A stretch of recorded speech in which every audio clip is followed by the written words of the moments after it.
Maxi frode internazionale di fatture false e riciclaggio di denaro con la base sul Veneto orientale. Da Portogruaro è partita dal caso del trader Fabio Gaiatto, già condannato con un precedente provvedimento a 15 anni e 4 mesi. Maxi frode estesa in tutta Italia con ramificazioni di esponenti della criminalità cinese, raffica di arresti ben 4 e 11 perquisizioni tra le province di Venezia, Treviso, Padova, Vicenza e Udine. Per dire che anche in questi mesi difficili di pandemia noi abbiamo lavorato, il crimine non si è fermato e non ci siamo fermati neanche noi. Scoperto un giro di fondi neri da 60 milioni di euro, i 4 arrestati, rispettivamente di Fossalta di Portogruaro, San Michele al Tagliamento e Cessalto, dei quali 3 in carcere, 1 ai domiciliari, facevano la bella vita tra macchinoni di lusso, ville e feste a base di champagne e di circa 10 milioni di euro il valore totale dei beni sequestrati, tra contanti, veicoli e immobili da parte delle Fiamme Gialle. Ci sono circa 60 società coinvolte, molte delle quali cartiere ubicate all'estero.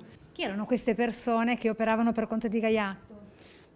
Erano persone che fornivano questo servizio, quindi che avevano la possibilità di convogliare attraverso delle società di comodo dei bonifici di denaro reali, favorendo imprenditori italiani che avevano interesse a contabilizzare dei costi inesistenti.